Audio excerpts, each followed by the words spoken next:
So के छौ केटा हो, के छ कस्तो जिन्दगी चलिरहेको छ? एकदमै लाइफ बिजी हुँदो रहेछ यो टाइममा। 34देखि बिजी भएर 40, 45, 50, 55सम्म बिजी हुन्छ होला। सबजना आफ्नो आफ्नो धुनमा, कोही कमाइरहेको छ, कसले घर बनाइरहेको छ, कसले फ्यामिलीलाई हेरिरहेको छ होइन। यो टाइम यस्तै रहेछ। सो यो ब्यारिकेड हटाउने कुरा गर्दै थियो, बट देन यिनीहरूले यहाँ सुनेको छैन बिकज अफ स्कुल अनि कति स्कुलहरूले गर्दाखेरि यो ब्यारिकेड चाहिँ यहाँ हटाएको छैन। आई डोन्ट नो, यो हटाउनु पर्ने ब्यारिकेड हो, तर मैले बिहान एकजना पुलिससँग सोद्धाखेरि उहाँले भन्नुभयो स्कुलहरूको कारणले गर्दा एसपीले भनेको छ अरे कि यो ब्यारिकेडहरू नहटाउनु भनेर। वेस्ट बेङ्गलभरि डल्लै ब्यारिकेडहरू हटाइसक्यो। यहाँ 3टा स्पट छ, मैले म जहाँसम्म जान्छु त्यहाँबाट चाहिँ 3टा स्पट छ जहाँ चाहिँ ब्यारिकेड हटाएको छैन। एउटा स्पट भयो यो अटलको ब्यारिकेड हटाएको छैन रहेछ, बिहान हिजोसम्म थिएन तर आज लगाएछ हो। यो कसले अर्डर दिँदैछ, कहाँबाट आएको यो अर्डर त्यो चाहिँ थाहा छैन। एउटा यो ब्यारिकेड भयो। नेक्स्ट यहाँ अलिकति अगाडि गएर हाम्रो के भन्छ यसलाई, अटलदेखि अलिकति अगाडि यो अब टोल ट्याक्स आइपुग्ने पनि हात्तिकै छ। यो ब्यारिकेड हटेको छैन। अन्त नक्सलको ब्यारिकेडहरू जति पनि सिलगढी पुलिस कमिसनरेटको अन्डरमा थियो ब्यारिकेड्सहरू, सिएमको अर्डरको अनुसारमा त्यो ब्यारिकेड्सहरू हटेर गयो। वेयरएज थाहा छैन, I don't know, some police told me that like एसपीको मिटिङ भएर चाहिँ यताको ब्यारिकेड हटाएको छैन भनेर। I don't know the reason, किन लगाउनु जरुरी नै छ भनेर ब्यारिकेड लगाउनु, किनभने इट्स अननेसेसरी ह्यारासमेन्ट फर गाडीहरूको लागि, त्यो पनि एउटा नेसनल हाइवेमा। अन्त यो ब्यारिकेड अगाडि देख्न सक्नुहुन्छ, म यो ब्यारिकेड हटेको छैन। यहाँ खालि नक्सलबाडीको अन्डरमा जुरिडिक्सनमा जति पनि पुलिस स्टेसन पर्छ, जतिवटा पनि ब्यारिकेड छ त्यो चाहिँ हटेको छैन। के कारणले गर्दा या मान्छेले नसोधेको या उनीहरूले कम्प्लेन नगरेको गभर्मेन्टसँग त्यो थाहा छैन, बट देन यहाँ चाहिँ ब्यारिकेड हटेको छैन। म तपाईँलाई अगाडि पनि देखाउनेछु।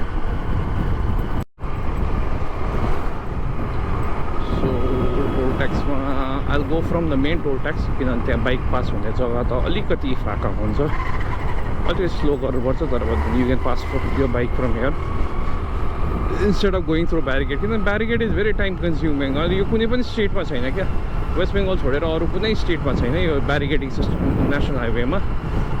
यहाँ पनि ब्यारिकेड लगाइरहेको छ हो। यो नक्सलबाडी एरियाको जति पनि छ तिनीहरूको पुलिसले एकदमै ब्यारिकेड लगाइरहेको छ। I don't know the reason why. See you can see the barricades. Whereas म तपाईँलाई अहिले भरेतिर या भोलितिर देखाउनेछु फुटेजहरू। बागडोग्रादेखि उता सिलगढीसम्म एउटा ब्यारिकेड छैन अहिले, सबै ब्यारिकेडिङ हटायो। तर नक्सलबाडीमा चाहिँ अब दार्जिलिङ पुलिसको अन्डरमा भएकोले गर्दाखेरि कतिवटा चाहिँ ब्यारिकेडिङ गरेको छ यिनीहरूले। अब रिजन अनक्लियर छ, सोध्ने पनि कसले सोधेको छैन, तर but it shouldn't happen.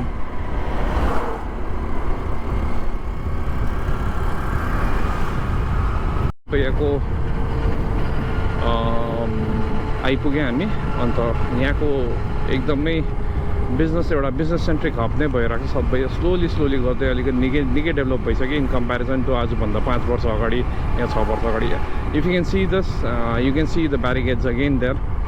So this is one of my question to the entire team of BJP, किन भन्दाखेरि आई स अ भिडियो अनलाइन जसमा चाहिँ they were saying that this barricade should have been removed, but then we don't know the reason why. You can see the barricade still standing. I don't know the reason why it's not been taken off, and it should be taken off. That is what I feel. किन भन्दा यसले गर्दा harassment धेरै हुन्छ क्या। अन्त उनीहरूले भन्छ ट्राफिक लाइट छैन एन्ड अल द्याट रिजन। पुलिसले भन्छ स्लो त्यहाँ एक्सिडेन्ट प्रोन एरिया हो भनेर। तर but I don't think that is absolutely necessary. So भन्नु मतलब चाहिँ अब सिलगढी पुलिस कमिसनरेटको अन्डरमा जति पनि छ पुलिसहरू, उनीहरूकोमा डिफ्रेन्ट सेट अफ इन्स्ट्रक्सन आउँछ। अन्त दार्जिलिङ पुलिसको किन नक्सलबाडी जसलाई थाहा छ थाहा छैन, यो दार्जिलिङ डिस्ट्रिक्ट पुलिस एडमिनिस्ट्रेसनको अन्डरमा आउँछ।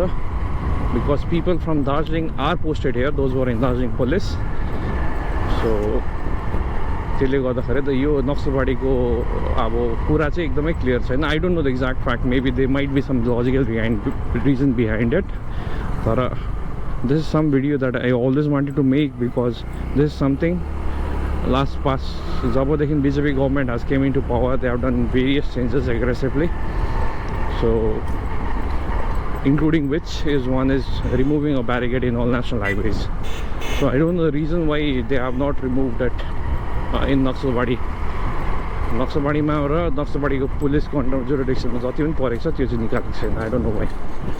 So must be some logical reason behind it. No, I'm not citing any reason or bad reason against the police, but then come on यार, बैरिकेड किन चाहियो? हाईवे हो, राम्रोसँगले गाडी हिँड्छ.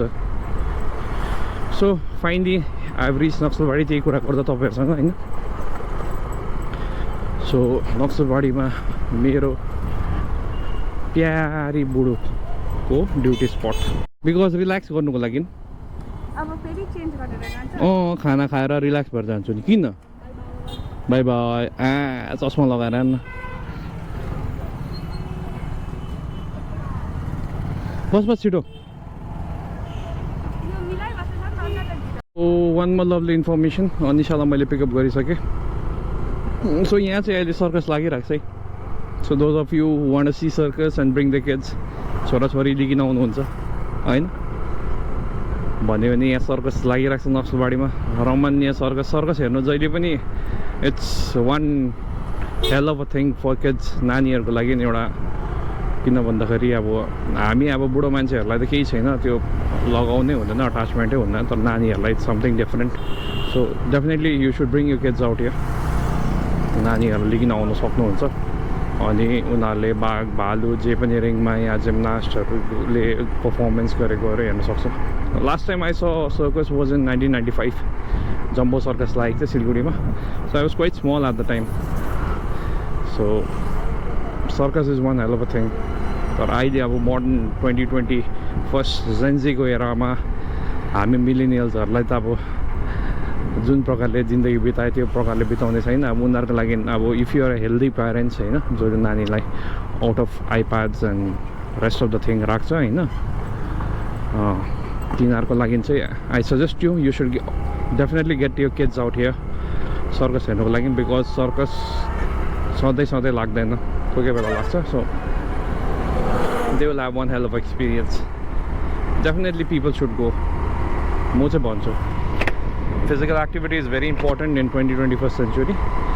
So among which एउटा सर्कस हेर्नु पनि हो. बाहिर निस्किनु एउटा नानीलाई टिभी होइन, मोबाइल फोन स्क्रिन टाइमदेखि अफ लिकिन आएर 1.5-2 घन्टा फ्यामिलीसँग बिताउनु अनि सर्कस हेर्नु जस्तो रमणीय चाहिँ केही हुँदैन. सो सेइङ द्याट म फर्किँदैछु. I'll show you. Speaking about the topic, I'm not trying to, I don't know, I'm just being a concerned citizen, asking certain questions to the administrative authority. Why has this not been done? I have nothing against either of the government or either of the citizen, that why the barricades have been implied on your Naxalbari route. Maybe there has to be some practical explanation towards it. So on the way अब म अहिले garden जान्छु. on the way towards garden I'll exactly show you. So I'll show you कतिवटा barricade, जुन चाहिँ ब्यारिकेड्सहरू छ normal ब्यारिकेड्सहरू थियो हाम्रो बागडोग्रादेखि सिलगढी रुटमा, अहिले एउटा पनि ब्यारिकेड छैन. Thanks to Siliguri police commissionerate and Bagdogra police होइन. They have worked according to the instruction of Honorable Chief Minister and the entire team of BJP, जुनीहरूले चाहिँ अब भनेको थियो कि अब यो सोसल ब्यारिकेड्स लाग्दैन. यु सी दिस ब्यारिकेड यो कहिले हुनु हुँदैन यहाँ एक्चुअली हो. So this is something that I as a citizen can't digest it. अब same police commissionerate, same instruction goes to the दार्जिलिङलाई पनि त्यही जान्छ, वेस्टलाई पनि त्यही जान्छ. एउटा एसओपी हुन्छ नि त हाम्रो अब प्राइभेट अर्गनाइजेसनमा भने स्ट्यान्डर्ड अपरेटिङ प्रोसिजर एसओपी हुन्छ. So similarly it has to imply it for everyone. It's like a general SOP. So that hasn't been implied here, but there must be some reason towards it. I'm just taking it out because there has been a lot of questions regarding barricading of national highway, which generally like म जब long travel गर्छु यहाँ travel on long it really cuts off the time क्या हुन्छ नि, it adds on to the time. Like if you're traveling for 1400 kilometers on the road, barricades हरू छैन या कुनै पनि डिस्टर्बेन्स छैन भने you will ग्लाइड गर्छ क्या at 110-120 को स्पिडमा. लुकिङ ट्राफिक पनि एउटा कुरा हो. फेरि there is a different aspect के मतलब अब मान्छेको सेफ्टी, स्कुल एरिया हो होइन. बट देन नेसनल हाइवेमा अब I have seen Bihar UP को highway, I have travel to यो Darbhanga highway all the way till UP Gorakhpur. यति राम्रो हाइवे छ, नो ब्यारिगेड्स नथिङ, टोल्सहरू भेट्छ. ब्यारिगेड्स भनेको टोल्स मात्रै छ, बट देन अरू केही छैन. So Bengal should also imply the same. किन भन्दा अब लङ ट्राभलर्सहरूलाई जसले अब बेङ्गलदेखि अब यहाँदेखि उता ट्राभल गरिरहेको हुन्छ उनीहरूको टाइम बाँच्छ. अब हाफ एन आवर बचाउनु सक्यो भने कता हो instead of going for this barricades. So that is one thing that I would like to highlight upon. कि जो आसामदेखि युपी ट्राभल गर्दै गरेको हुन्छ बाई रोड या आसामदेखि बिहार ट्राभल गर्दै गरेको हुन्छ उनीहरूको लागि एउटा ह्यासलले हो यो ब्यारिकेड. किनभने because you have to wait for certain things, you have to wait for the entire traffic to pass on, and त्यसले गर्दाखेरि कति मिसह्याप पनि हुन्छ. बट देन प्रोज सँगसँगै कन्स पनि छ कि मतलब अब स्कुल स्टुडेन्ट्सहरू हुन्छ. So we are looking at both the aspects. It's also good, it's also bad. So put it down in the comments. ठीक हो कि होइन, अब ब्यारिकेडिङ लगाउन राम्रो हो कि होइन as a lay person or as a common citizen. So अहिलेसम्मको लागि म यति नै राख्छु हो. एन्ड इभिनिङमा अर्को भ्लग बनाउने कोसिस गर्छु. आई टक अबाउट ब्यारिकेड्स चाहिँ सिलगढीदेखि चाहिँ म माटीगाडासम्म जान्छु. माटीगाडासम्म एउटा पनि ब्यारिकेड भेट्नु हुँदा आइल जस्ट अब तपाईँ पताउनु हुँदैन भने आइल शो इट टु इट. जुन चाहिँ पहिला साइड ब्यारिकेडिङहरू थियो शिव मन्दिरतिर मान्छे जानुको लागि त्योहरू पनि छैन इभन अहिले. So that's it for now. हात्ती आइपुगे. आदियोस.